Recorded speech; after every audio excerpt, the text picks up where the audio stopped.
اما بعد فاعوذ باللہ من الشیطان الرجیم براءۃ من اللہ ورسولہ الی الذین عاہدتم من المشرکین فسیحوا فی الارض اربعۃ اشہر واعلموا انکم غیر معجز اللہ وان اللہ مخزی الکافرین صدق اللہ العظیم۔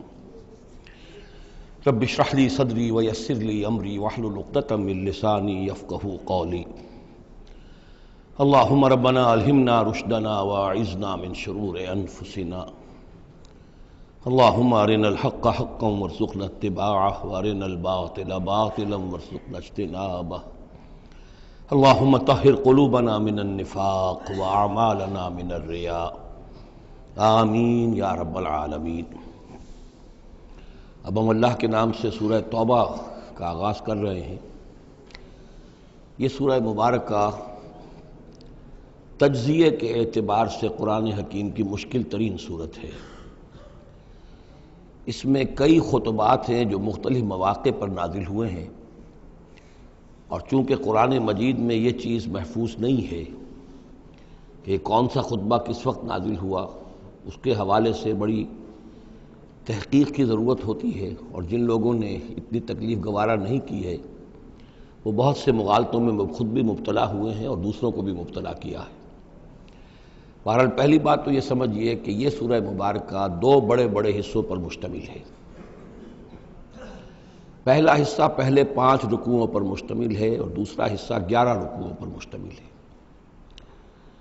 فلسفہ دین اور فلسفہ رسالت کے اعتبار سے ان دونوں حصوں کے مابین فرق یہ ہے کہ نبی اکرم صلی اللہ علیہ وسلم کی بعثت ہوئی تھی، براہ راست بعثت جن میں سے آپ خود تھے، یہ بعثت خصوصی ہے، بعثت خاصہ ہے کہ جو مشرکین عرب کی طرف ہے، بنی اسماعیل کی طرف ہے۔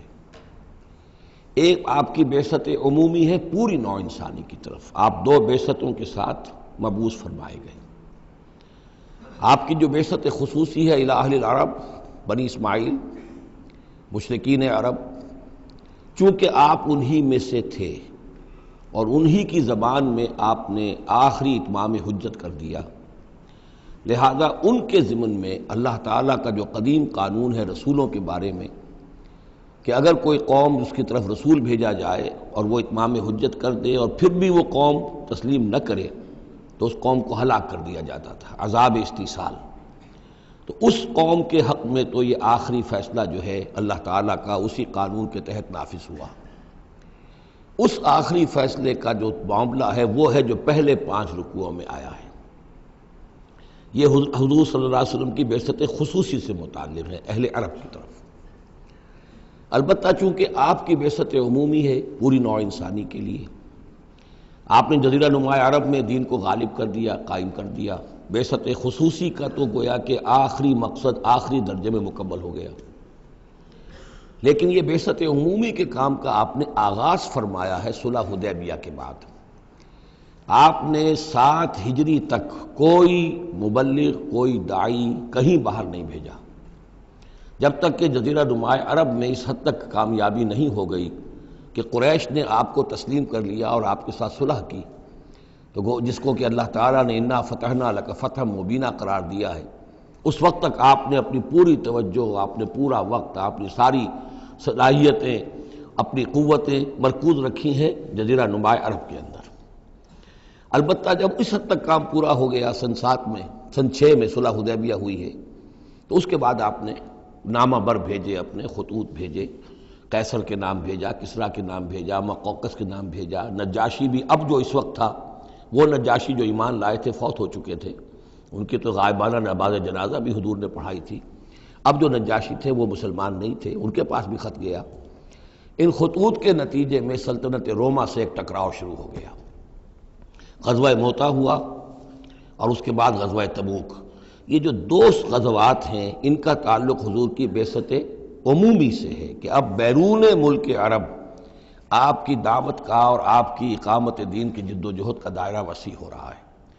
تو 11 رکوع اس سورہ مبارکہ کے اس سے بحث کر رہے ہیں، وہ غزوہ تبوک کے گرد ہیں۔ ان میں سے 4 رکوع وہ ہیں کہ جو غزوہ تبوک کے لیے ذہنی تیاری کے لیے، اور اس کے بعد کچھ آیات وہ ہیں کہ جو تبوک جاتے ہوئے اور تبوک سے واپسی پر نازل ہوئیں، اور کچھ حصہ وہ ہے جو تبوک سے واپس آ کر نازل ہوا۔ وہ تو ہے 11 رکوع جو چھٹے سے شروع ہو کر 16ویں تک جائیں گے مسلسل۔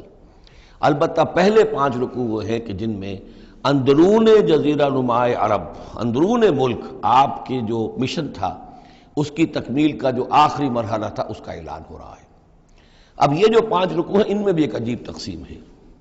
ان میں 2 رکوع وہ ہیں کہ جو سن 8 ہجری میں فتح مکہ سے قبل نازل ہوئے، ان میں تیار کیا گیا ہے مسلمانوں کو فتح مکہ کے لیے کہ وہ نکلیں، اور ساری رد و قدا ہو رہی ہے کچھ لوگوں کی طرف سے، کچھ منافقین کی طرف سے، کچھ سادہ دل مسلمانوں کی طرف سے، نیک دل مسلمانوں کی طرف سے، کچھ ایسے لوگوں کی طرف سے کہ جن کے وہاں رشتہ دار ہیں کہ اب اگر جنگ ہوگی اور جا کر ہم حملہ کریں گے مکے پر تو اس سے یہ ہے کہ ان رشتہ داروں کو بھی غضب پہنچے گا۔ کچھ ایسے مسلمان تھے جن کی فیملیز وہاں تھیں اور انہیں اندیشہ تھا کہ وہ کہیں جب یہ چکی پیسے گی تو کہیں گندم کے ساتھ گھن بھی نہ پیس جائے۔ تو ایک رد و قدا ہے جو ان 2 رکوعوں میں آپ کو ملے گی کہ جو نازل ہوئے ہیں سن 8 میں فتح مکہ سے قبل، اور 3 رکوع وہ ہیں کہ جو نازل ہوئے ہیں سن 9 میں ذی قعدہ کے بعد۔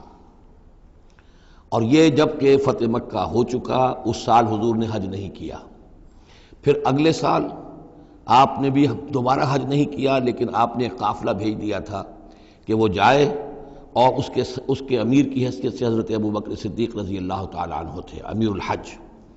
لیکن جب وہ قافلہ روانہ ہو چکا تھا ذی قعدہ سن 9 میں، تو پھر وہ آیات نازل ہوئیں کہ جو 3 رکوعوں پر مشتمل ہیں، جن میں آخری اعلان کیا گیا ہے کہ اب آئندہ یہاں کوئی عرب، کوئی مشرک حج کے لیے نہیں آئے گا۔ سن 9 کا حج وہ مشترک تھا، اس میں اہل ایمان بھی تھے اور اہل شرک بھی تھے، مشرکین مکہ بھی تھے، ان کو بھی اجازت تھی۔ اور وہاں اعلان کیا گیا کہ آئندہ مشرکین کے ساتھ اللہ کا کوئی معاہدہ نہیں ہے، اور ایک مہلت دی جا رہی ہے اتنے وقت معین کی، اس کے اندر اندر یا تو وہ اسلام لے آئیں اور یا ان کا قتل عام ہو جائے گا۔ یہ سخت ترین آیات ہے قرآن مجید کی کہ جو اس حصے میں نازل ہوئی ہیں، لیکن اس کا فلسفہ سمجھ لیجئے، یہ قائم مقام ہے اس عذاب استیصال کے جو عذاب قوم نوح پر آیا، قوم ہود پر آیا، قوم صالح پر آیا، قوم شعیب پر آیا، سدوم اور عمورہ کی بستیوں پر آیا، آل فرعون پر آیا۔ وہ اب مشرکین عرب پر اس لیے آنا ضروری تھا کہ ان کی طرف حضور بھیجے گئے، انہی کی زبان میں کتاب اتار دی گئی، ان پہ اتمام حجت ہو گیا، حق مبرہن ہو گیا۔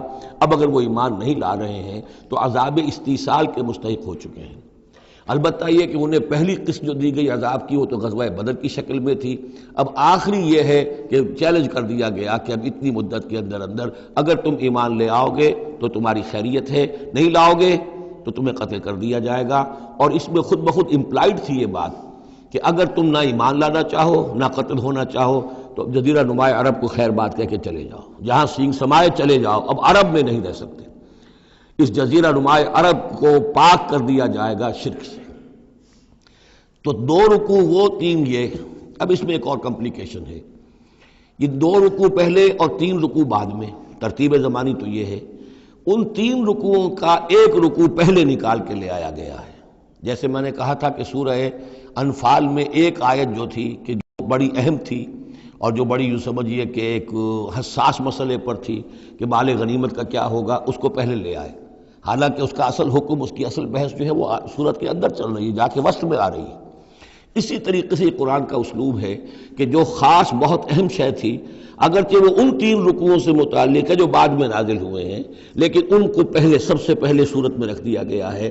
تو گویا کہ پہلے 5 رکوع بھی 3 حصوں میں ہیں۔ پہلا رکوع جو 6 آیات پر مشتمل ہے، یہ وہ 6 آیات ہیں جن کو دے کر حضرت علی کو بھیجا حضور نے صلی اللہ علیہ وسلم، وہاں جا کر حج کے اعلان کرو، اعلان عام کر دو میری طرف سے کہ اب مشرکین کے ساتھ کوئی معاہدے نہیں۔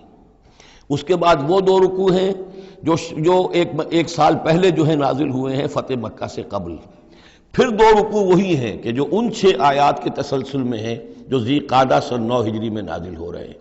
تو یہ 3 حصوں میں پہلے 5 رکوع ہیں، لیکن ان 5 رکوعوں کا تعلق محمد الرسول اللہ صلی اللہ علیہ وسلم کی بعثت خصوصی کا جو تکمیلی مرحلہ ہے در حقیقت اس سے ہے۔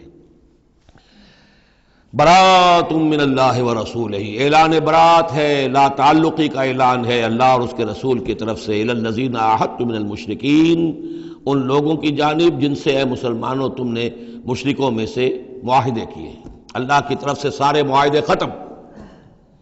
البتہ یہ بڑا کیٹیگوریکل سٹیٹمنٹ جو آیا ہے، اس کے بعد اس کے اندر تھوڑی تھوڑی وہ جو ہے تفصیل جب آئے گی تو اس میں رعایتیں دی گئی ہیں، لیکن اعلان ایسا ہے۔ اور اس صورت سے پہلے، یہ واحد صورت ہے قرآن مجید کی جس سے پہلے آیت بسم اللہ نہیں ہوتی، اور اس کا سبب یہ بیان کیا ہے حضرت علی رضی اللہ تعالیٰ عنہ نے کہ یہ صورت تو ننگی تلوار لے کر نازل ہوئی ہے۔ آیت بسم اللہ میں تو اللہ کے نام ہے الرحمن الرحیم، تو یہ صورت جو ہے یہ تو ننگی تلوار لے کر نازل ہوئی ہے۔ اہل شرک کے لیے جو اعلان اس میں کیا گیا ہے کہ ان کو قتل کیا جائے گا، قتل عام ہوگا، تو گویا کہ اس کے مضامین جو ہیں اللہ تعالیٰ کی وہ رحمانیت اور رحیمیت کے ساتھ بظاہر ان کی مناسبت نہیں ہے، اس لیے اس صورت سے قبل آیت بسم اللہ نہیں لکھی جاتی۔ واللہ عالم۔ برات من اللہ ورسولہ الی الذین عاہدتم من المشرکین، اعلان برات ہے، اعلان لا تعلقی ہے اللہ اور اس کے رسول کی طرف سے ان تمام لوگوں سے کہ جن سے مسلمانوں نے معاہدے کیے۔ فسیحوا فی الارض اربعۃ اشہر، تو گھوم پھر لو اس زمین میں، یعنی اس جزیرہ نما عرب میں 4 مہینے کی تمہیں مہلت دی جا رہی ہے۔ وَاعْلَمُوا أَنَّكُمْ غَيْرُ مُعْجِزِ اللَّهِ، اور جان لو کہ تم اللہ کو عاجز نہیں کر سکتے، اللہ کو شکست نہیں دے سکتے۔ وَأَنَّ اللَّهَ مُخْزِي الْكَافِرِينَ، اور اللہ تعالیٰ کافروں کو رسوا کر کے رہے گا۔ اب ان کے لیے یہ آخری جو ہے قسط جو ہے اللہ تعالیٰ کی طرف سے عذاب کی وہ آ کر رہے گی۔ یہ جو کیٹیگوریکل سٹیٹمنٹ آیا ہے یہ ان معاہدوں کے ضمن میں تھا کہ جن میں کوئی میعاد معین نہیں تھی، غیر میعادی معاہدے۔ عام معاہدہ ہے دوستی کا، نو وار پیکٹ ہے، اس کے لیے کوئی ٹائم لمٹ نہیں ہے۔ ان کے لیے تو کھلم کھلا کہہ دیا کہ ٹھیک ہے 4 مہینے کی ہم مہلت دے رہے ہیں، اس کے بعد ہمارا کوئی معاہدہ نہیں۔ اور یہ بالکل معقول بات ہے، اس لیے کہ ایک ہی دن میں نہیں کیا ہے۔ وہ بات بھی ہو گئی کہ معاہدہ پہلے جو ہے ان کی طرف پھینک دیا گیا، فَأَنبِذْ عَلَيْهِمْ عَلَىٰ سَوَاءٍ، اعلان کیا جا رہا ہے، اور پھر ایک دن میں اقدام بھی نہیں ہو رہا، 4 مہینے دیے جا رہے ہیں۔ تو یہ ہے معاملہ ان کا جو معاہدے غیر میعادی تھے جن میں کوئی مدت معین نہیں تھی۔ وَأَذَانٌ مِّنَ اللَّهِ وَرَسُولِهِ إِلَى النَّاسِ يَوْمَ الْحَجِّ الْأَكْبَرِ، اور اعلان عام ہے اللہ اور اس کے رسول کی طرف سے لوگوں کی جانب حج اکبر کے دن، یوم الحج الاکبر، بڑے حج کے دن۔ بڑے حج سے مراد حج ہے، یہ ہمارے ہاں جو عام خیال ہے کہ جمعے کو حج ہو تو حج اکبر ہے، یہ بغیر کسی بنیاد کے ہے۔ اصل میں عمرہ جو ہے وہ حج اصغر ہے، اور جو حج ہے وہ حج اکبر ہے۔ عمرہ بھی ایک چھوٹا حج ہے، تو وہاں اکبر اور اصغر اس اعتبار سے ہوتے ہیں۔ تو یوم الحج الاکبر، جب جو حج آ رہا ہے اس دن، ان اللہ بریء من المشرکین ورسولہ، اعلان عام، چونکہ حج میں تو تمام اطراف و اکناف جو ہیں جزیرہ نما عرب کے وہاں سے لوگ آئے ہوئے ہیں، تو اعلان عام ہو جائے گا کہ اللہ تعالیٰ بری ہے، الگ ہے، اس کا کوئی معاہدہ مشرکین کے ساتھ نہیں ہے، نہ صرف اللہ بلکہ اس کے رسول بھی۔ وَإِن تُبْتُمْ فَهُوَ خَيْرٌ لَكُمْ، اور اگر تم باز آ جاؤ، توبہ کر لو تو تمہارے لیے بہتر ہے، اسی میں خیریت ہے۔ وَإِن تَوَلَّيْتُمْ، اگر تم پیٹھ موڑ لو گے، روگردانی کرو گے، فَاعْلَمُوا أَنَّكُمْ غَيْرُ مُعْجِزِ اللَّهِ، تو سن رکھو تم اللہ کو عاجز نہیں کر سکتے، تم اللہ کو شکست نہیں دے سکتے۔ وَبَشِّرِ الَّذِينَ كَفَرُوا بِعَذَابٍ أَلِيمٍ، اور ان کافروں کو اے نبی بشارت دے دیجئے دردناک عذاب کی۔ إِلَّا الَّذِينَ عَاهَدتُّم مِّنَ الْمُشْرِكِينَ، اب یہاں ایک استثناء ہو رہا ہے، یہ ہے جن کے ساتھ میعادی معاہدے تھے، 2 سال کا معاہدہ ہے، 1 سال کا معاہدہ ہے، 6 ماہ کا معاہدہ ہے، اس کو مستثنیٰ رکھا۔ غیر میعادی معاہدہ تھا، یہ اعلان کر دیا اور 4 مہینے کی مہلت دے دی۔ جو میعادی تھا اس کو فرمایا الا الذین عاہدتم من المشرکین، ہاں اس کے سوا وہ لوگ ہوں گے کہ جن سے تم نے مسلمانوں مشرکین میں سے جن سے معاہدے کیے، ثم لم ینقصوکم شیئا، پھر انہوں نے کوئی کمی نہیں کی، کوئی شے جو ہے جو بھی شرائط تھی اس میں سے کسی میں کوئی کمی نہیں کی، وہ اپنے معاہدے کی شرائط کی پابندی کرتے رہے۔ وَلَمْ يُظَاهِرُوا عَلَيْكُمْ، اور نہ تم پر تمہارے دشمنوں کی کوئی مدد کی، احدن کسی کی بھی، فَأَتِمُّوا إِلَيْهِمْ عَهْدَهُمْ، تو ان کے لیے ان کی مدت مکمل کر دو، اِلَى مُدَّتِهِمْ، جو بھی مدت ہے، کسی کی 2 سال کی ہے، کسی کی 6 مہینے کی ہے، تو جو میعادی معاہدہ ہے اس کی بشرطے کہ ان کی طرف سے کوئی خلاف ورزی نہ ہوئی ہو تو ان کی مدت جو ہے وہ پوری کر دو۔ ان اللہ یحب المتقین، یقیناً اللہ تعالیٰ تقوی والوں کو پسند کرتا ہے۔ فَإِذَا انْسَلَخَ الْأَشْهُرُ الْحُرُمُ، جب یہ مہینے جو رعایت کے مہینے ہیں، پناہ کے مہینے ہیں، یعنی دو شکلیں ہو گئی، جیسے عورت کی جو عدت ہوتی ہے، فرض کیجئے کہ طلاق دی گئی تو ایک عدت تو یہ ہے کہ 3 ماہ جو ہے یا 3 حیض آ گئے، لیکن اگر وہ اگر حاملہ ہے تو وضع حمل تک وہ عدت رہے گی۔ اسی طریقے سے جن لوگوں کا کوئی میعاد مقرر نہیں تھی، ان کے لیے 4 مہینے مقرر کر کے اور ان کے معاہدوں کا اعلان کر دیا۔ جن کی میعاد مقرر تھی، کہا کہ جیسے ہی میعاد ختم ہوگی پھر معاہدہ نہیں ہوگا، اب یہ رینیو نہیں ہوگا، لیکن یہ کہ اس مدت کی تکمیل کر دی جائے گی۔ فَإِذَا انسَلَخَ الْأَشْهُرُ الْحُرُمُ، اور جب یہ محترم مہینے سمجھ لیجئے، اس لیے کہ اب یہ ان کے لیے جو امان کے مہینے ہیں جو تمہیں دے دیے گئے ہیں، جب یہ ختم ہو جائیں گے، فَاقْتُلُوا الْمُشْرِكِينَ حَيْثُ وَجَدتُّمُوهُمْ، تو قتل کرو ان مشرکوں کو جہاں پاؤ۔ یہ سخت ترین الفاظ ہیں۔ وَخُذُوهُمْ، پکڑو ان کو، وَاحْصُرُوهُمْ، گھیراؤ کرو ان کا، وَاقْعُدُوا لَهُمْ كُلَّ مَرْصَدٍ، اور ہر جگہ گھات لگا کر بیٹھو ان کو پکڑنے کے لیے۔ یہ آخری ہے جو گویا کہ ان کی رسوائی، اب ظاہر بات ہے یہ آیات پڑھ کر سنائی گئی، مشرکین موجود تھے، اس سے بڑی رسوائی اور کیا ہوگی؟ کس انداز میں اب انہیں چیلنج کیا جا رہا ہے، یہ رسوائی، واللہ مخزی الکافرین، اللہ ان کافروں کو رسوا کر کے رہے گا۔ حضرت علی کو بھیجا گیا اس لیے کہ قافلہ روانہ ہو چکا تھا، پھر یہ آیتیں اتری ہیں 6، تو ان آیتوں کو دے کر حضور نے بھیجا کہ علی جاؤ اور میرے نمائندے کی حیثیت سے حج کے اجتماع میں تم اعلان کرو، اس لیے کہ عرب کا رواج یہ تھا کہ کسی بڑی شخصیت کی طرف سے اتنا بڑا اعلان وہ کوئی اس کا قریبی عزیز کر سکتا تھا۔ تو وہ قافلہ حج جو ہے کہیں پڑاؤ پر تھا، درمیان میں حضرت علی پہنچے، امیر تھے حضرت ابوبکر رضی اللہ تعالی عنہ۔ تو جب حضرت علی وہاں پہنچے ہیں تو پہلا سوال کیا حضرت ابوبکر نے، امیر او مامور، آپ امیر بنا کر بھیجے گئے یا مامور؟ اگر تو مجھے معذور کر کے آپ کو امیر بنا کر بھیجا ہے حضور نے تو آپ یہاں بیٹھیے، میں ادھر بیٹھوں گا، لیکن اٹ مسٹ بی نون ہو از ہو، اور اگر آپ مامور ہیں میں ہی امیر ہوں تو بھی ٹھیک ہے، لیکن معلوم ہونا چاہیے۔ یہ نظم کا معاملہ ہے دین کے اندر، جماعتی زندگی، اور مسلمانوں کا حال یہ ہو گیا کہ سب سے زیادہ غیر منظم قوم دنیا میں مسلمانوں کی۔ یہاں یہ کہ آتے ہی پہلی بات یہ ہو رہی ہے امیرون اور مامورون، بات طے ہو جانی چاہیے، آپ امیر ہو کر آئے ہیں تو میں چارج دیتا ہوں آپ کو، اور مامور ہے تو مجھے معلوم ہونا چاہیے۔ ان کا مامورون، میں مامور ہی بنا کے بھیجا گیا ہوں، امیر الحج آپ ہی ہیں، البتہ ان آیات کا اعلان میں کروں گا حضور کی طرف سے حج کے اجتماع میں، اس میں یہ اعلان ہو رہا ہے۔ فَإِذَا انسَلَخَ الْأَشْهُرُ الْحُرُمُ فَاقْتُلُوا الْمُشْرِكِينَ حَيْثُ وَجَدتُّمُوهُمْ وَخُذُوهُمْ وَاحْصُرُوهُمْ وَاقْعُدُوا لَهُمْ كُلَّ مَرْصَدٍ فَإِن تَابُوا وَأَقَامُوا الصَّلَاةَ وَآتَوُا الزَّكَاةَ، پھر اگر وہ توبہ کریں، نماز قائم کریں، زکوٰۃ ادا کریں، فَخَلُّوا سَبِيلَهُمْ، تو ان کا راستہ چھوڑ دو، کھول دو، مسلمان ہو گئے۔ ان اللہ غفور الرحیم، یقیناً اللہ غفور الرحیم ہے۔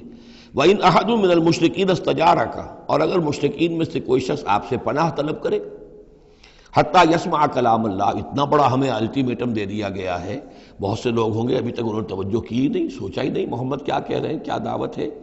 اب یہ کہ تمام جزیرہ نماء عرب کے لوگوں کو اتنا بڑا الٹیمیٹم آ گیا ہے تو وہ سنجیدگی سے سوچنے پہ مجبور ہوئے کہ یہ کیا بات ہے، کیا دعوت ہے جس کے لیے ہمیں یہ الٹیمیٹم دے دیا گیا۔ تو اگر ان میں سے کوئی آپ سے امن مانگے، امان مانگے، پناہ طلب کرے تاکہ وہ آپ کے پاس آ کر اللہ کا کلام سنے، حتیٰ یسمع کلام اللہ، یہ آیت میں نے کوٹ کی تھی تعارف قرآن میں کہ قرآن اللہ کا کلام ہے، وہ اس حوالے سے حتیٰ یسمع کلام اللہ، یہاں تک کہ وہ آپ کے پاس آئیں، اللہ کا کلام سنیں، ثم ابلغہ مامنا، پھر انہیں ان کی امن کی جگہ پر پہنچا دیں۔ یہ نہ ہو کہ وہیں کہہ گیا اب کرو فیصلہ، اسلام قبول کرتے ہو کہ نہیں کرتے، ورنہ تمہاری گردن اڑاتے ہیں، نہیں، وہ امان لے کر آیا تھا، کلام اللہ سننا چاہتا تھا، اب فیصلہ وہ جو بھی کرے لیکن اس کو جا کر اپنے گھر اس کے امن کی جگہ تک پہنچا دو۔ ثم ابلغہ مامنا ذالک بانہم قوم لا یعلمون، اور یہ اس لیے کہ یہ لوگ ہیں کہ جو علم نہیں رکھتے، انہیں پتہ ہی نہیں ہے، یہ ابھی تک غافل ہی رہے، انہوں نے سنجیدگی سے سوچا ہی نہیں ہے کہ یہ دعوت کیا ہے۔ یہ 6 آیات جو ہیں ان کا سلسلہ اب جڑے گا چوتھے رکوع کے ساتھ جا کر۔ اب جو دوسرا رکوع اور تیسرا رکوع آ رہے ہیں یہ ہے کہ جو سن 8 ہجری میں فتح مکہ سے قبل نازل ہوئے، اور اس میں مسلمانوں کو آمادہ کیا جا رہا ہے قریش کے خلاف جنگ کرنے کے لیے۔ اگرچہ جنگ بالفعل نہیں ہوئی لیکن کیا معلوم تھا، ممکن ہے خونریزی ہو جائے، ممکن ہے مکے کی گلیاں جو ہیں وہ خون کی ندیاں جو ہیں اس میں بہنے لگیں، سارے اندیشے تھے۔ وہ تو جو ہو گیا وہ تو بعد میں معلوم ہوا کہ کیا ہوا ہے، لیکن بہرحال اس میں جو ریلیکٹنس تھی، کچھ لوگوں میں بربنائے منافقت، کچھ لوگوں میں بربنائے شرافت اور ایک سادہ لوحی، کچھ لوگوں میں اس وجہ سے کہ ان کے اعزاء اور اقربا وہاں تھے اور انہیں اندیشہ یہ تھا کہ کہیں وہ گیہوں کے ساتھ وہ گھن بھی نہ پس جائے۔ کیف یکون للمشرکین عہد عند اللہ وعند رسولہ، اصل میں یوں ذہن میں رکھیے کہ جو صلح حدیبیہ ہوئی تھی اس کو خود قریش کے حلیف قبیلے نے توڑ دیا، اور اب حضور صلی اللہ علیہ وسلم سے سیرت میں آپ نے پڑھا ہی ہوگا کہ ابو سفیان جو سردار ہیں مکے کے، وہ آئے ہیں چل کر یہ درخواست لے کر کہ حضور اس صلح کی تجدید کر دیجئے۔ حضور نے تجدید نہیں کی، سفارشیں بھی کروائیں انہوں نے جو بھی کروا سکتے تھے، حضرت علی سے کوشش کی، اپنی بیٹی حضرت ام حبیبہ رضی اللہ تعالی عنہا وہ حضور کی زوجہ محترمہ تھی، وہاں گئے، انہوں نے بھی مطلب یہ کہ کوئی حوصلہ نہ دیا، بلکہ وہاں تو واقعی اور ہو گیا کہ وہ گئے اپنی بیٹی کے ہاں، حضور کا بستر بچھا ہوا تھا، بیٹھنے لگے تو ام حبیبہ رضی اللہ تعالی عنہا نے فرمایا کہ ابا جان ذرا ٹھہریے، وہ ٹھٹک کر کھڑے رہ گئے تو بستر طے کر دیا، اب بیٹھ جائیے۔ اب یہ سردار قریش، انہوں نے کہا کہ یہ بستر میرے لائق نہیں تھا یا میں اس بستر کے لائق نہیں تھا۔ حضرت ام حبیبہ فرماتی ابا جان آپ اس بستر کے لائق نہیں ہیں، یہ نبی کا بستر ہے اور آپ ناپاک ہیں، آپ مشرک ہیں، تو اب کیا کہیں، ان سے سفارش کرو میری۔ معلوم ہوا کہ وہ ساری گئے تو تھے اس لیے کہ بیٹی سے سفارش کروا دیں گے تو شاید زبان میں نہ کھل سکی ہو، پر اس وقت ہو سکتا ہے کہ بہت سے لوگوں نے یہ چیمے گوئیاں کی ہو کہ دیکھیے اچھی بات نہیں ہے، صلح اچھی بات ہوتی ہے، اب یہ قریش کا سردار آیا ہے، گڑ گڑا رہا ہے، سفارشیں کروا رہا ہے، تو صلح کر لینی چاہیے، کیوں صلح نہیں کر رہے حضور؟ اس کو پس منظر میں رکھیے، تب یہ آیتیں آپ کی سمجھ میں آئیں گی۔ کیف یکون للمشرکین عہد عند اللہ، کیسے ہو سکتا ہے مشرکین کے لیے کوئی عہد اللہ کے نزدیک، وعند رسولہ اور اس کے رسول کے نزدیک، الا الذین عاہدتم من المسجد الحرام، سوائے ان کے کہ جن کے ساتھ تم نے معاہدہ کیا تھا مسجد حرام کے پاس، صلح حدیبیہ، فما استقاموا لکم فاستقیموا لہم، تو جب تک وہ اس پر قائم رہے، سیدھے رہے تمہارے لیے، تم بھی قائم رہو، سیدھے رہو۔ ان اللہ یحب المتقین، لیکن اللہ تعالیٰ متقیوں کو پسند کرتا ہے، یعنی جب تک انہوں نے نہیں توڑا تھا معاہدہ ہم نے بھی پیروی کی، ہم نے اس کی پوری پابندی کی، لیکن یہ کہ اب جب کہ ان کی طرف سے یہ توڑا جا چکا ہے تو اب کوئی دباؤ نہیں ہے، کوئی اخلاقی اصول نہیں ہے کہ لازماً معاہدے کی تجدید کی جائے، اب صورتحال کو دیکھنا ہے۔ حضور کو پورا اندازہ ہو چکا تھا کہ اب ان مشرکین میں اتنا دم نہیں ہے کہ وہ مقابلہ کر سکیں، تو معاہدے کا مطلب کیا ہوتا کہ کفر اور شرک کو ایک فریش لیز آف ایگزسٹنس دے دیا جائے۔ 10 سال کے لیے اگر معاہدہ کریں، 10 سال کے لیے کفر جو ہے ڈنکا بجائے گا مصر کے اندر، فائدہ کیا ہوگا اس حرم کے اندر اور مکے کے اندر، تو حضور کو پورا اندازہ تھا، اس لیے آپ نے تجدید نہیں کی۔ کیف وَإِن يَظْهَرُوا عَلَيْكُمْ، کیسے جبکہ اگر وہ تم پر کہیں قابو پا لیں، غالب آ جائیں، لا يرقبوا منکم الا ولا ذمہ، تو ہرگز لحاظ نہیں کریں گے نہ تمہاری قرابت کا نہ عہد کا، ان کے ہاں تو نہ قرابت کے کوئی معنی ہے نہ معاہدے کے کوئی معنی ہے، معاہدہ جب بھی چاہا توڑ دیا، قرابت داری کے خلاف کیا۔ یرضونکم بافواہہم، جو آئے ہیں صلح کی تجدید کرنے کے لیے اور چاپلوسی کر رہے ہیں، وہ چاہتے ہیں کہ تمہیں راضی کر لیں اپنے منہ سے، وتابا قلوبہم، اب بھی ان کے دل انکاری ہیں، دل اب بھی نہیں مان رہے، واکثرہم فاسقون، اور ان کی اکثریت فاسقین پر مشتمل ہے۔ اشتروا بآیات اللہ ثمنا قلیلا، یہ وہی لوگ ہیں جنہوں نے اللہ کی آیات کو فروخت کیا ہے حقیر سی قیمت کے عوض، اپنی چودراہٹیں، اپنی سیادتیں، حق کو پہچاننے کے باوجود محمد رسول اللہ 13 برس تک ان کے ہاں 12 برس تک دعوت دیتے رہے، انہوں نے قرآن مجید کو رد کیا، فصدوا عن سبیلہ، لوگوں کو روکتے رہے، خود بھی رکے رہے اللہ کے راستے سے، انہم ساء ما کانوا یعملون، بہت ہی برا ہے ان کا عمل جو رہا ہے۔ لا یرقبون فی مومن الا ولا ذمہ، دوبارہ یہ کسی مومن کے حق میں نہ قرابت کا کوئی لحاظ کرتے ہیں نہ کسی عہد اور معاہدے کا کرتے ہیں، وَأُولَٰئِکَ هُمُ الْمُعْتَدُونَ، اور حقیقت میں یہی لوگ ہیں جو حد سے زیادہ تجاوز کرنے والے ہیں۔ فَإِن تَابُوا وَأَقَامُوا الصَّلَاةَ وَآتَوُا الزَّكَاةَ، پھر بھی اللہ نے راستہ کھلا رکھا ہوا ہے، اب بھی کھلی بات ہے کہ اگر وہ توبہ کریں اور نماز قائم کریں اور زکوٰۃ دیں، فَإِخْوَانُكُمْ فِي الدِّينِ، تو وہ تمہارے دینی بھائی ہیں۔ وَنُفَصِّلُ الْآيَاتِ لِقَوْمٍ يَعْلَمُونَ، اور ہم اپنی آیات کی تفصیل بیان کر رہے ہیں ان لوگوں کے لیے جو علم رکھتے ہیں، جو علم حاصل کرنا چاہیں۔ وَإِن نَكَثُوا أَيْمَانَهُمْ مِن بَعْدِ عَهْدِهِمْ، اور اگر انہوں نے توڑ دیا ہے اپنی اس قسم کو اور معاہدے کو اس کے باندھنے کے بعد، وَطَعَنُوا فِي دِينِكُمْ، اور جبکہ وہ انہوں نے عیب لگایا ہے تمہارے دین کے معاملے میں، فَقَاتِلُوا أَئِمَّةَ الْكُفْرِ، تو اب جنگ کرو ان کفر کے اماموں سے۔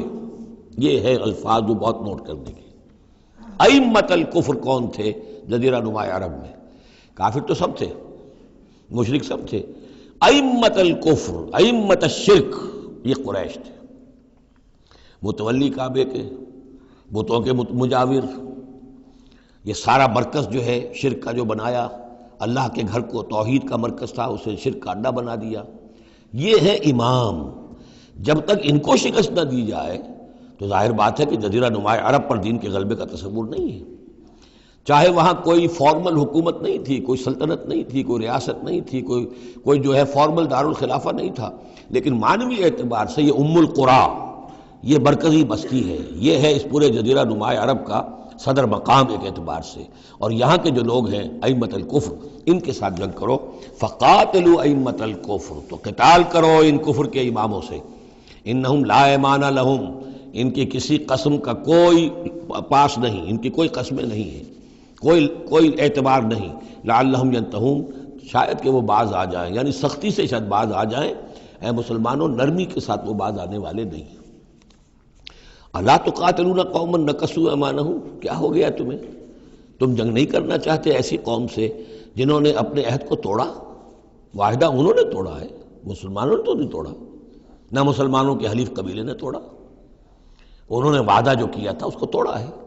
تو کیا ہو گیا تمہیں؟ شرافت کی وجہ سے یا بزدلی کی وجہ سے یا منافقت کی وجہ سے یا اور کسی سبب سے تم ان سے جنگ نہیں کرنا چاہتے؟ الا تقاتلون، کیا تم قتال نہیں کرنا چاہتے قوماً، اس قوم سے نکثوا ایمانہم، جنہوں نے اپنی قسمیں توڑی، وہموا باخراج الرسول، یہی تو ہے کہ جنہوں نے رسول کو مکے سے نکلنے پر مجبور کیا، وہم بدؤکم اول مرہ، اور انہوں نے ہی آغاز کیا تھا۔ ظاہر بات ہے کہ کتنا مسلمانوں کو ستایا تھا مکے میں، مسلمانوں میں سے بعضوں کو شہید کیا تھا مکے میں، کتنوں کو تکلیفیں دی تھی، ٹارچر کیا تھا، پرسیکیوٹ کیا تھا، انہوں نے کیا پہلی مرتبہ۔ اتخشونہم، اب دیکھیے یہ ہے وہ سرچنگ کوسچن، اے مسلمانوں کیا ان سے ڈر رہے ہو؟ یہ کوئی بزدلی ہے جو تم پر طاری ہو گئی ہے؟ قریش کے خلاف اقدام سے گھبرا رہے ہو؟ اتخشونہم فاللہ احق ان تخشوہ ان کنتم مؤمنین، تو اگر تم مومن ہو تو اللہ زیادہ حقدار ہے کہ تم اس سے ڈرو۔ اب یہ اس کا حکم ہے، تمہیں اقدام آخری کرنا ہے۔ قاتلوہم، کرو جنگ ان سے، یعذبہم اللہ بایدیکم، اللہ تعالی عذاب دے گا انہیں تمہارے ہاتھوں، ویخزہم، اور ان کو رسوا کرے گا، وینصرکم علیہم، اور تمہاری مدد کرے گا ان کے خلاف، ویشف صدور قوم مومنین، اور اہل ایمان کے سینوں کو کی جلن کو دور کر دے گا، ٹھنڈک عطا فرمائے گا۔ یعنی اب بھی مکے میں ایسے لوگ تھے کہ جن پر ٹارچر ہو رہا تھا، وہ جو ضعیف تھے، جو نہیں کر سکتے تھے، سفر نہیں کر سکتے تھے، یا خواتین تھیں، تو ان کے اوپر جو بھی ظلم ہو رہے تھے، تو جب ان لوگوں کی اب درگت بنے گی تو ان کے بھی دلوں کو کچھ ٹھنڈک ملے گی، اور ان کو بھی کچھ نہ کچھ ان کے احساسات جو ہیں اس کے اندر کچھ سکون ہوگا۔ وَيُذْهِبْ غَيْظَ قُلُوبِهِمْ، ان کے دلوں میں جو غصہ بھرا ہوا، غم بھرا ہوا، اللہ تعالیٰ اسے نکالے گا۔ وَيَتُوبُ اللَّهُ عَلَىٰ مَن يَشَاءُ، اور اللہ توبہ نصیب کر دے گا جس کو چاہے گا توبہ کی توفیق دے دے گا۔ وَاللَّهُ عَلِيمٌ حَكِيمٌ، اور اللہ تعالیٰ علیم اور حکیم ہے۔ اب تیسری مرتبہ وہ آیت آ گئی ہے قرآن میں، ام حسبتم ان تترکوا، ام حسبتم ان تدخلوا الجنة ولما يأتكم مثل الذين خلوا من قبلكم مستهم البأساء والضراء وزلزلوا حتى يقول الرسول والذين معه متى نصر الله الا ان نصر الله قریب۔ اسی طرح پھر یہ آیت ہے 214 سورہ بقرہ کی، 142 سورہ آل عمران کی، ام حسبتم ان تدخلوا الجنة، اب یہ تیسری مرتبہ ہے، ام حسبتم ان تترکوا، یہ آیت نمبر 16 ہے، 1 اور 6 کو بھی جمع کریں گے تو 7 بنے گا۔ ام حسبتم ان تترکوا، تم چھوڑ دیے جاؤ گے، ولما یعلم اللہ الذین جاہدوا منکم، ابھی تو اللہ نے دیکھا ہی نہیں کون ہے تم میں سے حقیقتاً جہاد کرنے والے۔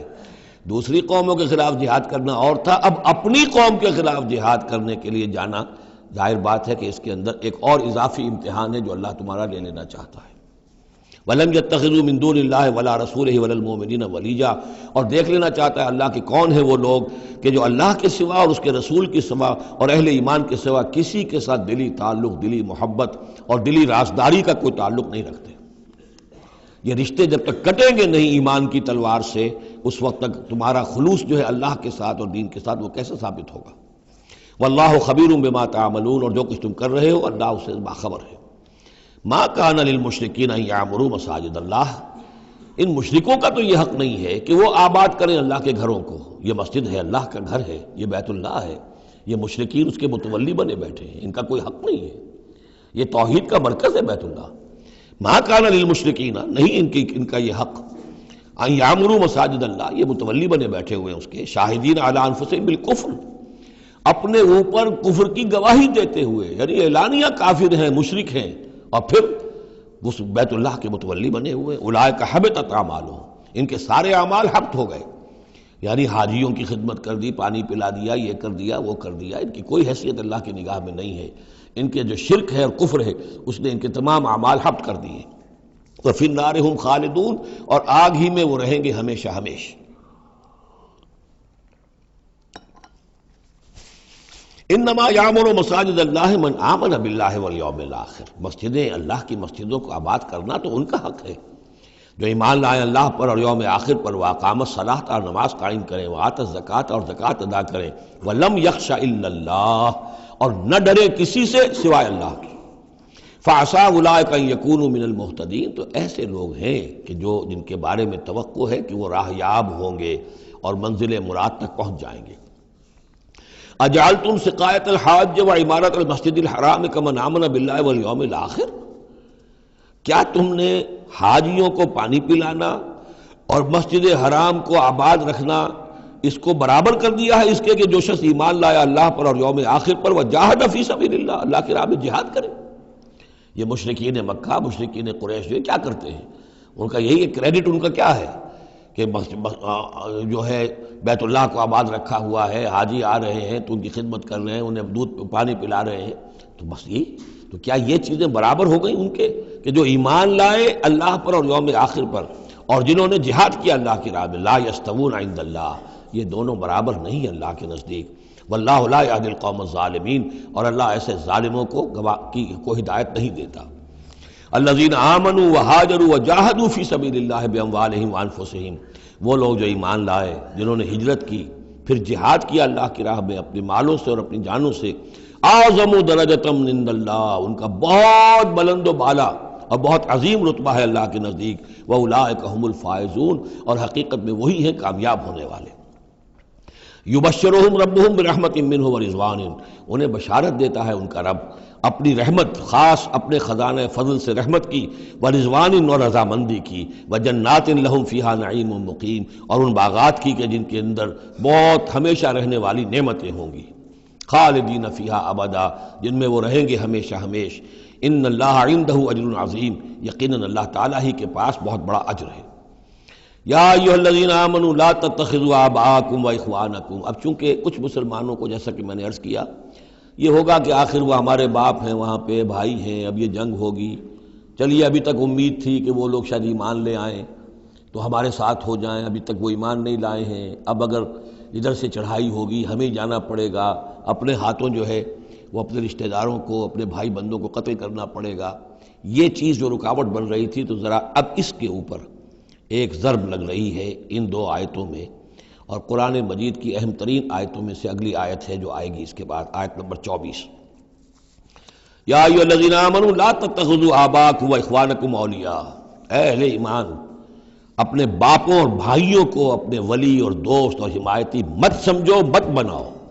ان استحبوا الکفر علی الایمان، اگر انہوں نے ایمان کے مقابلے میں کفر کو پسند کیا ہے، اگر اب بھی تمہارے دل میں ان کے لیے محبت ہے اور تمہارے دل میں وہ تعلق جو ہے موجود ہے، تو اس کا مطلب یہ ہے کہ پھر ایمان کے ساتھ رشتہ تمہارا مضبوط نہیں ہے، اللہ کے لیے غیرت نہیں ہے، دین کے لیے، توحید کے لیے غیرت نہیں ہے۔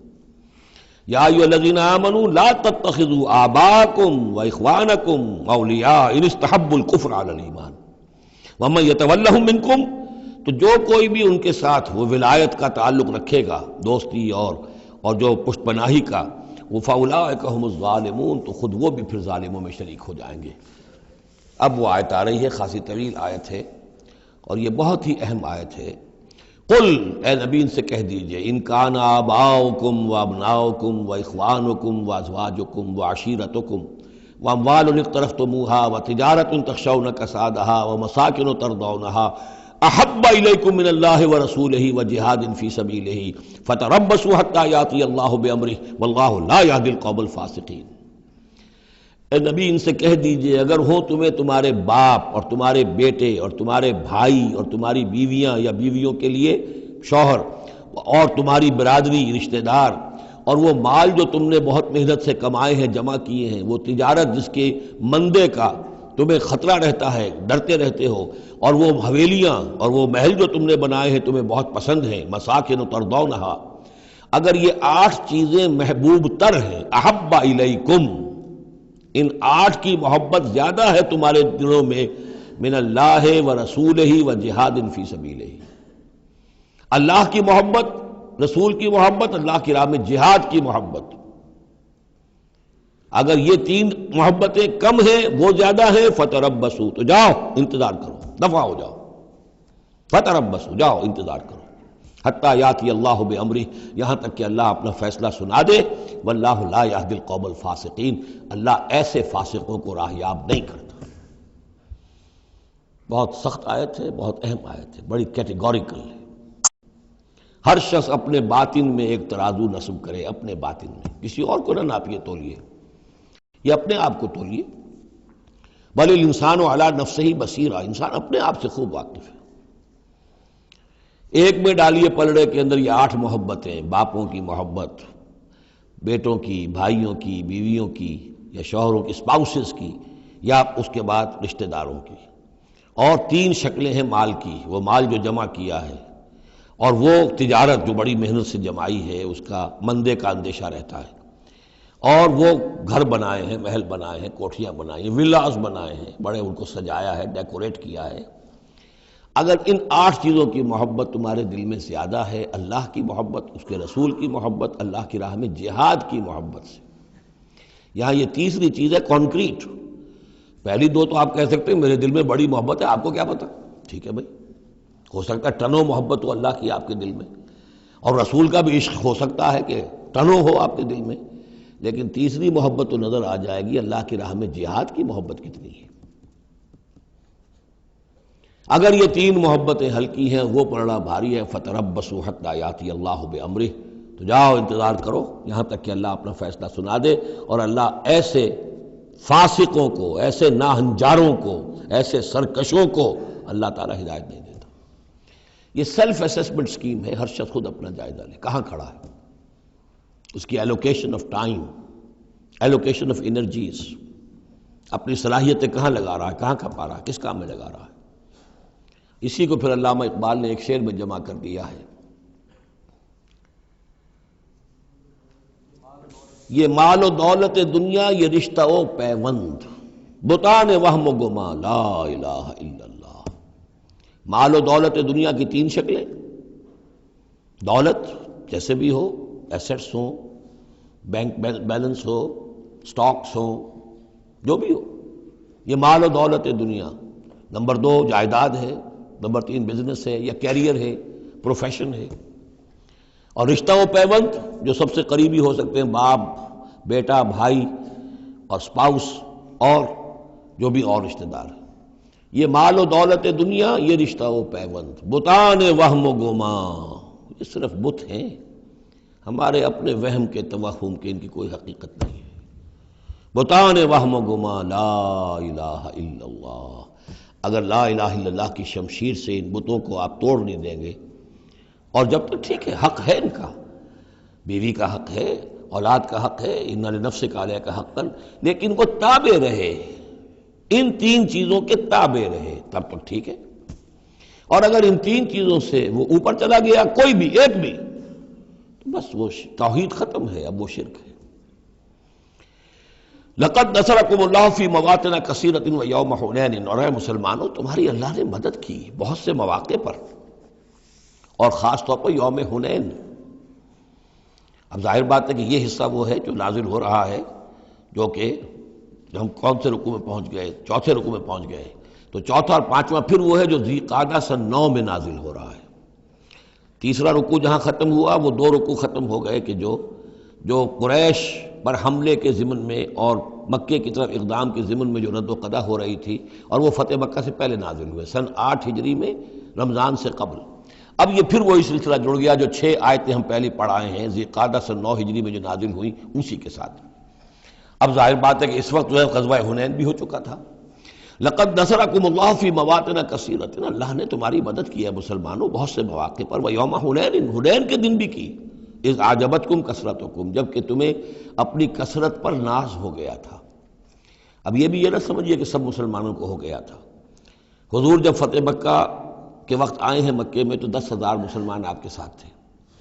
پھر اس کے بعد آپ نے جب طائف پر حملے کا فیصلہ کیا اور اس کے بعد آپ میدان میں نکلے اور حنین کی جنگ ہوئی ہے تو 12,000 کا لشکر آپ کے ساتھ تھا. 10,000 وہ تھے اور 2,000 یا تو وہ لوگ تھے جو فتح مکہ کے بعد ایمان لائے، 9 مسلم سمجھ لیجئے اسی وقت جو ایمان لائے، اور یا ابھی وہ مشرک ہی تھے لیکن چونکہ اب وہ رعایا ہو گئے مسلمانوں کی تو وہ بھی گویا کہ شریک تھے اس میں ان کے خادموں اور معاونین کی حیثیت سے. 12,000 کا یہ لشکر جب گزر رہا تھا ایک وادی سے، اور اس وادی کے دونوں طرف پہاڑیاں تھیں، تو جو تیر انداز تھے اور وہ بہت ہی نشانے والے لوگ تھے تو انہوں نے مورچے بنا رکھے تھے پہاڑیوں کے اوپر، ان کے اوپر سے تیروں کی بوچھاڑ آئی ہے. تو یہ نشیب میں ہے، وادی میں ہے، اوپر سے بیراج آ رہا ہے، اس کے نتیجے میں بھگدڑ مچ گئی. بعض روایات میں تو آتا ہے کہ حضور کے ساتھ صرف 30-40 آدمی رہ گئے. علامہ شبلی نے یہی لکھا ہے 30-40 آدمی رہ گئے. لیکن سید سلیمان ندوی نے پھر اپنے استاد سے اختلاف کرتے ہوئے اسی میں سیرت النبی میں نوٹ دیا کہ نہیں، 300-400 آدمی رہ گئے تھے. لیکن 300-400 آدمی بھی رہ جائیں 12,000 میں سے تو بھگدڑ بہت بڑی. اس وقت پھر حضور خود اپنی سواری سے اترے ہیں، علم اپنے ہاتھ میں لیا ہے، رجز آپ نے پڑھا ہے، انا النبی لا کذب انا ابن عبد المطلب، میں نبی ہوں اس میں کوئی شک نہیں، چاہے یہ 12,000 میرا ساتھ دے تب بھی نبی ہوں، کوئی ساتھ نہ دے تب بھی نبی ہوں، اور میں عبد المطلب کا بیٹا یعنی پوتا میدان میں موجود ہوں. اس پر پھر یہ کہ آپ نے لوگوں سے کہا کہ پکارو الیہ یا عباد اللہ، الیہ یا اصحاب الشجرہ، الیہ یا اصحاب البدر، کہاں جا رہے ہو اے بدریوں، کہاں جا رہے ہو اے جو صلح حدیبیہ کے وقت جنہوں نے مجھ سے بیعت کی تھی موت کی، بیعت رضوان، کہاں جا رہے ہو؟ پھر لوگ پلٹے ہیں، پھر فتح ہو گئی. اذ اعجبتکم کثرتکم، جب کہ تمہیں اپنی کثرت پر ناز ہو گیا تھا، فلم تغن عنکم شیئا، تو وہ کثرت تمہیں کچھ نہ بچا سکی، کچھ کام نہ آ سکی تمہارے. وضاقت علیکم الارض بما رحبت، اور تم پر زمین اپنی پوری فراخی کے باوجود تنگ آ گئی، تنگ پڑ گئی، تنگ ہو گئی. ثم ولیتم مدبرین، اور پھر تم پیچھے پیٹھ موڑ کر بھاگے. ثم انزل اللہ سکینتہ علی رسولہ، پھر اللہ نے نازل فرمایا اپنی طرف سے سکون اور تسکین اپنے رسول پر، وعلی المومنین، اور اہل ایمان پر. وانزل جنودا لم تروها، اور اس وقت بھی اللہ نے ایسے لشکر بھی اتارے جنہیں تم نے نہیں دیکھا. وعذب الذین کفروا، اور عذاب دیا کافروں کو. وذالک جزاء الکافرین، اور یقیناً یہ کافروں کا بدلہ یہی ہے. ثم یتوب اللہ من بعد ذلک علی من یشاء، پھر اس کے بعد بھی اللہ تعالیٰ توبہ نصیب فرما دے گا اپنے بندوں میں سے جس کو چاہے گا. اللہ غفور اور رحیم ہے. یا ایھا الذین آمنوا انما المشرکون نجس فلا یقربوا المسجد الحرام بعد عامهم ھذا، اہل ایمان یہ مشرک ناپاک ہیں، پلید ہیں، تو اب یہ اس سال کے بعد مسجد حرام کے قریب نہ پھٹکنے پائیں. سن 9 کا حج جو ہے کھلا تھا مشرکین کے لیے بھی اور اہل ایمان بھی گئے. حضرت ابو بکر کی زیر امارت قافلہ حج مدینے سے گیا، حضور نہیں گئے. اسی میں اعلان یہ بھی کر دیا گیا اب آئندہ سال سے کوئی مشرک قریب نہیں آ سکے گا، نہ بیت اللہ کے، بیت الحرام کے، نہ حج کے لیے آ سکے گا. لا یقرب المسجد الحرام بعد عامہم ھذا، اس سال کے بعد اب وہ قریب نہ پھٹکے مسجد حرام کے.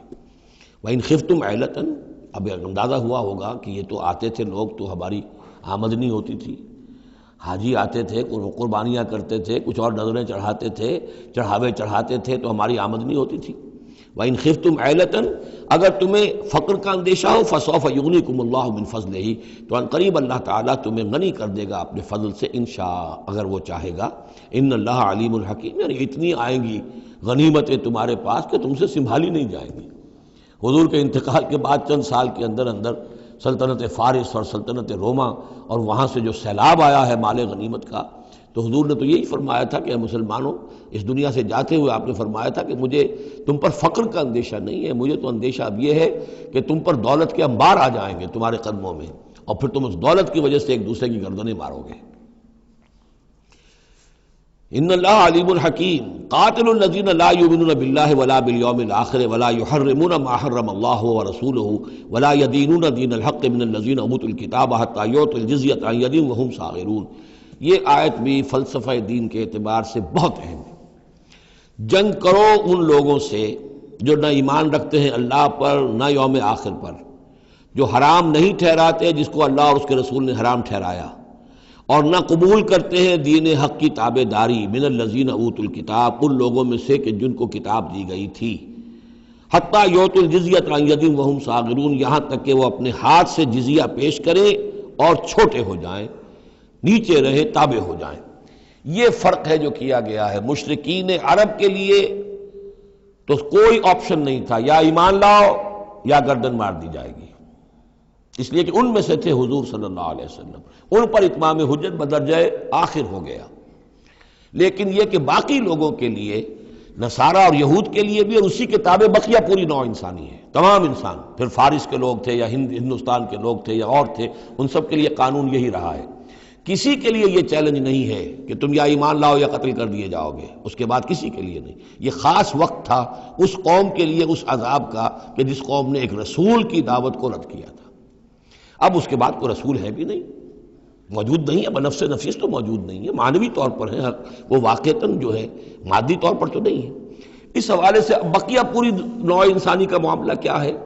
ان کے سامنے یہ ہے کہ قتال ان سے بھی کیا جائے گا، جنگ ان سے بھی کی جائے گی، یہاں تک کہ وہ تابع ہو جائیں، اللہ کے دین کی بالادستی کو قبول کر لیں، لیکن اس کے نیچے وہ یہودی رہیں، وہ مجوسی رہیں، وہ ہندو رہیں، وہ سکھ رہیں، وہ پارسی رہیں، وہ جو بھی چاہیں رہیں، انڈیویجول کو کسی کو اسلام لانے پہ مجبور نہیں کیا جائے گا، اور یہ نہیں ہوگا کہ گردن اڑا دی جائے گی یا اسلام لاؤ۔ وہ معاملہ تھا مشرکین عرب کے لیے۔ یہ جو زمین و آسمان کا فرق، اس کو اچھی طرح سمجھ لیجئے۔ یہی وجہ ہے کہ پھر جب دور صحابہ میں اور دور خلافت راشدہ میں فوجیں نکلی ہیں صحابہ کی، تو 3 آپشنز دیتے تھے وہ۔ ایمان لے آؤ، تم ہمارے برابر کے ہو جاؤ گے، تمہارے حقوق ہمارے حقوق برابر، ہم یہ بھی نہیں کہیں گے ہم سینئر ہیں تم جونیئر ہو، تمہارے حق کم ہو، برابر، بالکل برابر۔ اگر ایمان نہیں لاتے، تابع داری اختیار کرو، جزیہ دو، اور اسلامی ریاست کی بالادستی قبول کرو، پھر تم یہودی رہو، مجوسی رہو، عیسائی رہو، نصرانی رہو، جو چاہو رہو، ہندو رہو، بدھ مت کے رہو، جو چاہو رہو۔ اگر یہ بھی نہیں گوارا، گویا کہ تم باطل کے نظام کو قائم رکھنا چاہتے ہو، تو پھر تیسرا آلٹرنیٹو تلوار آئے گی میرے اور ہمارے تمہارے درمیان فیصلہ کرے گی، آ جاؤ میدان جنگ میں۔ 3 آپشنز ان کے لیے، مشرکین عرب کے لیے بھی 3 آپشن بن گئے تھے 2 ہی، یا ایمان لاؤ یا قتل کر دیے جاؤ گے۔ تیسرا آپشن یہ تھا کہ جزیرہ نما عرب چھوڑ کر جہاں چاہو بھاگ جاؤ، یہاں نہیں رہ سکتے ہو، لیکن یہ اس میں امپلائڈ تھا نہیں، کلیئر نہیں تھا، اسپیلٹ آؤٹ نہیں تھا۔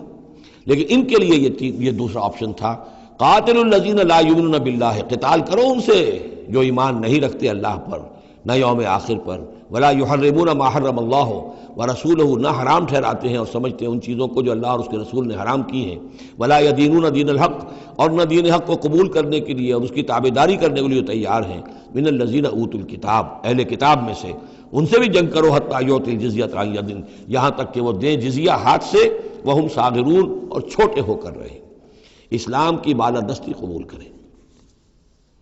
وقالت الیہود عزیر ابن اللہ، اور یہودیوں نے یہ اعتقاد گھڑ لیا تھا کہ عزیر اللہ کے بیٹے ہیں۔ وقالت النصارى المسیح ابن اللہ، اور نصارہ نے یہ عقیدہ گھڑ لیا کہ مسیح اللہ کے بیٹے ہیں۔ ذالک قولہم بافواہہم، یہ ان کی منہ سے باتیں ہیں جو نکلی ہیں، ان کی کوئی حقیقت نہیں ہے۔ یضاہئون قول الذین کفروا من قبل، یہ ریس کر رہے ہیں، نقل کر رہے ہیں ان لوگوں کی باتوں کی کہ جو ان سے پہلے جنہوں نے کفر کیا تھا۔ یہ میں اشارہ کر چکا تھا کہ متھرائزم یہ ایک مذہب تھا پرانا، اور خاص طور پر مصر اس کا بہت بڑا مرکز تھا۔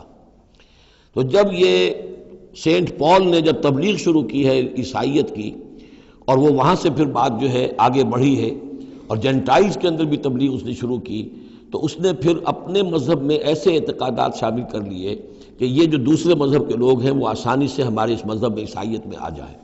تو جو تثلیث مصر میں پہلے سے موجود تھی اسی تثلیث کے نام بدل دیے۔ مصر میں تثلیث تھی God the father, Horus the son of God, and Isis the God mother. تو اللہ خدا اور ایک خدا کی ماں وہ جو آئسس دیوی یعنی اور خدا کا بیٹا، تو اللہ اور عیسیٰ اور مریم، یہ پہلی تثلیث تھی ابتدائی کی جو بنی ہے۔ God the father, Horus the son of God and Isis the God mother. تو انہوں نے ان کی نقالی کی ہے، اس نقالی میں انہوں نے یہ تثلیث ایجاد کر دی ہے۔ قاتلہم اللہ انا یوفکون، اللہ تعالیٰ انہیں قتل کرے، ہلاک کرے، یہ کہاں سے بچلائے گئے ہیں۔ اتخذوا احبارہم ورہبانہم اربابا من دون اللہ۔ دوسری جو سب سے بڑی گمراہی ہوئی عیسائیوں میں وہ یہ ہے کہ انہوں نے اپنے احبار اور رہبان کو بھی رب بنا لیا اللہ کے سوا۔ اب یہ جو ہے اس پر اعتراض کیا تھا، اعتراض نہیں سوال کیا تھا حضرت عدی ابن حاتم نے، جو مشہور ہیں حاتم طائی، بہت بڑے جو سخی تھے، وہ تو خیر فوت ہو چکے تھے حضور کی بعثت سے قبل، اور وہ عیسائی تھے۔ ان کے بیٹے تھے یہ عدی ابن حاتم، یہ ایمان لے آئے، لیکن ایک روز انہوں نے حضور سے پھر یہ کہا کہ حضور یہ بات کچھ سمجھ میں نہیں آئی، قرآن کہتا ہے کہ ہم نے بحیثیت عیسائی اپنے احبار اور رہبان کو اپنا خدا بنا لیا، ارباب بنا لیا، تو ایسی بات تو نہیں ہے، تو اس کا مفہوم کیا ہے؟ تو آپ نے فرمایا کیا یہ صحیح نہیں ہے کہ جس شے کو وہ حلال کہہ دے تم حلال مان لیتے ہو، جس شے کو وہ حرام کہہ دے تم حرام مان لیتے ہو؟ کہ جی یہ تو ہے، تو یہی تو خدا بنا مان لینا ہے۔ یعنی قانون سازی کا حق اللہ کو حاصل ہے، یہاں پوپ صاحب کو پورا اختیار ہے، جو چاہے فیصلہ کر دے۔ تو 2000 سال تک تو حضرت مسیح کو سولی دینے کا الزام یہودیوں پر رہا، اب آ کر اچانک انہوں نے ایک ڈیکری، ایک فرمان کے ذریعے سے بری کر دیا۔ تاریخ کو بدل دیں، حرام کو حلال کر دیں، حلال کو حرام کر دیں۔ یہی ہمارے ہاں بھی ایک پوپ ہوتے ہیں، یہ جو ہمارے یہاں اسماعیلی ہیں، ان کا جو امام حاضر ہے وہ معصوم ہے، اور وہ جس چیز کو چاہے حلال کر دے، جس چیز کو چاہے حرام کر دے۔ انہوں نے بھی شریعت ساقط کی ہوئی ہے، اسماعیلیوں پر شریعت نہیں ہے۔ ایک اسماعیلی وہ ہے جو ہنزا وغیرہ میں رہتے ہیں، ان کے ہاں شریعت ہے، یہ پرانے اسماعیلی ہیں کہ جو باہر سے آ کر یہاں پر آباد ہوئے تھے۔ ایک یہ گجرات کے علاقے میں آ کر جب اسماعیلیوں نے اپنی تبلیغ کی ہے تو انہوں نے وہی کیا جو سینٹ پال نے کیا تھا، شریعت ساقط کر دی۔ اور جو ہندوؤں کا عقیدہ تھا اس کے اندر 9 اوتار تھے، 9 اوتار آ چکے ہیں دنیا میں اللہ کے، ان کا کہ حضرت علی 10ویں اوتار ہیں، 10م اوتار، وہ 10م اوتار ان کے عقیدے میں شامل ہو گیا، اور جو ان کا امام حاضر ہے اسے پورا اختیار حاصل ہے، شریعت کی جس چیز کو چاہے منسوخ کر دے، جو چیز چاہے حرام قرار دے دے، جو چیز چاہے حلال قرار دے دے، یہ ہے دین۔ تو اتخذوا احبارہم ورہبانہم، تو یہ تو گویا کہ خدا ہی بنا لیا، یہ اختیار تو خدا ہی ہے۔ اربابا من دون اللہ، انہوں نے اللہ کے سوا ان کو بھی رب بنا لیا ہے۔ والمسیح ابن مریم، اور مسیح ابن مریم کو تو پوجتے ہیں۔ وما امروا الا لیعبدوا الہا واحدا، انہیں نہیں حکم دیا گیا تھا مگر اس بات کا کہ وہ پوجیں صرف ایک الہ کو، لا الہ الا ہوا، نہیں ہے کوئی معبود اس کے سوا، سبحانہ عما یشرکون، وہ پاک ہے اس سے کہ جو شرک یہ کر رہے ہیں۔ یریدون ان یطفئوا نور اللہ بافواہہم، یہ چاہتے ہیں کہ اللہ کے نور کو بجھا دیں اپنے منہ کی پھونکوں سے۔ وَيَأْبَى اللَّهُ إِلَّا أَن يُتِمَّ نُورَهُ وَلَوْ كَرِهَ الْكَافِرُونَ، اور اللہ کو ہرگز منظور نہیں ہے مگر یہ کہ وہ اپنے نور کا اتمام فرما کر رہے، چاہے یہ کافروں کو کتنا ہی ناگوار ہو۔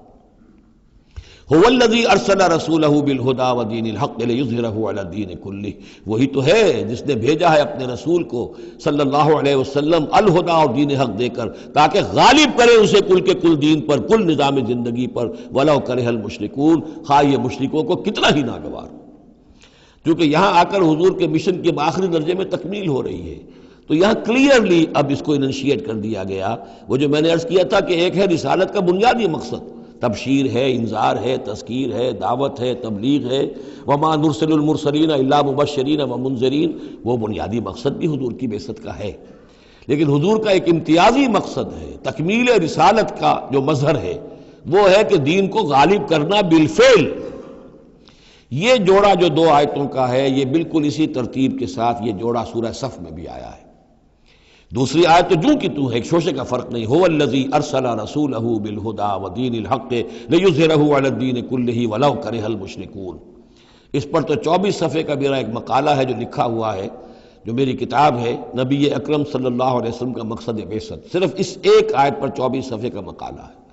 اور میں مطمئن ہوں اللہ کا شکر ہے کہ اس آیت کا حق اللہ تعالیٰ نے میرے ذریعے سے پورا کروا دیا ہے۔ اس میں کسی اعتبار سے، اس لیے کہ لوگ اس میں سے اپنے لیے راستے نکالتے ہیں، چور دروازے، یہ تو جی اللہ غالب کرنے والا ہے، کوئی انسان غالب کرنے والے تھوڑا ہی ہیں، اور یہ ہے اور وہ ہے، اس لیے کہ جو آدمی کام چور ہے چاہتا ہے کسی طریقے سے کوئی راہ فرار ہو، بھاگنے کا کوئی راستہ مل جائے، لیکن آپ اگر اس کو پڑھیں گے تو معلوم ہوگا کوئی راستہ فرار کا نہیں ہے۔ ہر جو بھی ممکن ہو سکتی ہے نحوی اعتبار سے جو امکان ہو سب کو میں نے لے کر اور ثابت کر دیا ہے کہ اس میں کہیں فرار کا راستہ نہیں۔ البتہ پہلی آیت میں تھوڑا سا فرق ہے، وہ آیت جو ہے وہاں ہے یریدون لیطفئوا، یہاں ہے ان یطفئوا، بس اتنا فرق ہے۔ بے افواہہم یریدون لیطفئوا نور اللہ بے افواہہم، یریدون ان یطفئوا نور اللہ بے افواہہم، وہاں ہے واللہ متم نورہ ولو کرہ الکافرون، یہاں ہے ویابی اللہ الا یتم نورہ ولو کرہ الکافرون۔ یہ تو چاہتے ہیں کہ اپنے منہ کی پھونکوں سے، جس کو کہ پھر مولانا ظفر علی خان نے خوب اس کی تعبیر کی ہے، نور خدا ہے کفر کی حرکت پہ خندہ زن، پھونکوں سے یہ چراغ بجھایا نہ جائے گا۔ تو یہ جو چاہتے ہیں کہ اپنی منہ کی پھونکوں سے، اور اس میں ایک طرح کا طنز ہے، یہودی چونکہ سامنے آ کر مقابلہ نہیں کر رہے تھے تو یہ ایسے تھا کہ منہ کی پھونکوں سے بجھانا چاہ رہے ہیں، صرف سازشیں ہیں ان کی، اور جو بھی یہ کر رہے ہیں کبھی سامنے آ کر انہوں نے جنگ نہیں کی۔ یریدون ان یطفئوا نور اللہ بافواہہم واللہ متم ویابی اللہ الا یتم نورہ ولو کرہ الکافرون هو الذی ارسل رسولہ بالہدی ودین الحق لیظہرہ علی الدین کلہ ولو کرہ المشرکون یا ایھا الذین آمنوا ان کثیرا من الاحبار والرہبان لیأکلون اموال الناس بالباطل ویصدون عن سبیل اللہ والذین یکنزون الذہب والفضة ولا ينفقونها فی سبیل اللہ فبشرہم بعذاب علیم۔ یہ آیت بھی بہت اہم ہے، اس لیے کہ جو مسلمان امتوں کے اندر علماء اور احبار اور صوفیاء، یا آپ ایک لفظ استعمال کریں مذہبی پیشوا، جو بھی ایک طبقہ بن جاتا ہے، اگر ان میں دنیا کی محبت اور مال کی محبت آ جائے، ایک عام کاروباری آدمی ہے، دنیا کا کاروبار کرتا ہے، اب ظاہر بات ہے حلال ذریعے سے کما رہا ہے، اچھا کھائے اچھا پہنے، ٹھیک ہے، کوئی جائیداد بھی بناتا ہے، کوئی حرام کام نہیں ہے، اس کی اولاد کو منتقل ہو جائے گی، لیکن یہ کہ جو شخص دین کی خدمت میں لگا ہوا ہے، اب اسے فرض کیجئے کوئی ہدیہ دے رہا ہے، کوئی اس کو اگر فرض کیجئے تحفہ دے رہا ہے یا کسی طریقے سے، تو دین کے لیے دے رہا ہے۔ اگر یہ لوگ بھی اپنے پاس دولت جمع کریں، اگر یہ اپنی جائیدادیں بنائیں، تو یہ بدترین انسان ہے آسمان کی چھت کے نیچے کے۔ یہ سمجھ لیجیے اچھی بات، عام آدمی کے لیے قانون اور ہوگا۔ اس حدیث کو ذہن میں لے آئیے، حضور نے فرمایا یوشک ان یاتی علی الناس زمان، مجھے اندیشہ ہے لوگوں پر ایک وقت ایسا آ جائے گا، کیسا آ جائے گا؟ لا یبقى من الاسلام الا اسمہ، اسلام میں سے اس کے نام کے سوا کچھ نہیں بچے گا۔ ولا یبقى من القرآن الا رسمہ، قرآن میں سے اس کے رسم الخط کے سوا کچھ نہیں بچے گا۔ مساجدہم عامرۃ، ان کی مسجدیں آباد بہت ہوں گی، شاندار ہوں گی، وہی خراب من الہدیٰ، ہدایت سے خالی ہوں گی۔ وعلماؤہم شر الناس تحت ادیم السماء، اور ان کے علماء آسمان کی چھت کے نیچے کے بدترین انسان ہوں گے۔ من عندہم تخرج الفتنۃ وفیہم تعود، انہی میں سے فتنہ برآمد ہوگا، انہی میں گھس جائے گا۔ تو یا ایھا الذین آمنوا، اہل ایمان، ان کثیرا من الاحبار والرہبان، یقیناً بہت سے علماء اور درویش، لیاکلون اموال الناس بالباطل، وہ لوگوں کے مال ہڑپ کرتے ہیں باطل طریقے سے، ویصدون عن سبیل اللہ، اور وہ روکتے ہیں لوگوں کو اللہ کے راستے سے، والذین، اور کوئی نئی دعوت اٹھی ہے، کوئی اللہ کا بندہ جو ہے لوگوں کو دین کی طرف بلا رہا ہے، یہ اپنی مسندیں جب خطرے میں دیکھتے ہیں تو نہیں چاہیں گے کہ ہمارے عقیدت مند جو ہے وہ کسی بھی ایسی دعوت کی طرف رخ کریں اور متوجہ ہو جائیں۔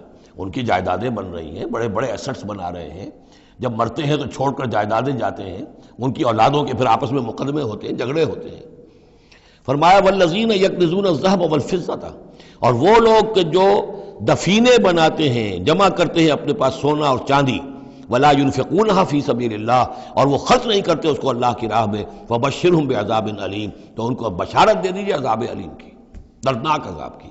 یوم یحمى علیہا فی نار جہنم، جس دن کہ ان کو تپایا جائے گا ان چیزوں کو جہنم کی آگ میں، فتکویٰ بہا جباہہم، اور اسی سونے اور چاندی کو تپا تپا کر اس سے پھر داغے جائیں گے ان کے ماتھے بھی، وجنوبہم اور ان کے پہلو بھی، وظہورہم اور ان کی پیٹھیں بھی، ھذا ما کنزتم لانفسکم یہ ہے جو تم نے کنز کیا تھا اپنے لیے، جو دولت جمع کی تھی، جو خزانے بنائے تھے، فذوقوا ما کنتم تکنزون تو اب مزہ چکھو اس کا جو تم نے کنز بنایا تھا۔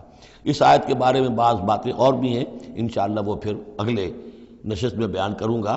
بارک اللہ لی ولکم فی القرآن العظیم ونفعنی وإیاکم بالآیات والذکر الحکیم۔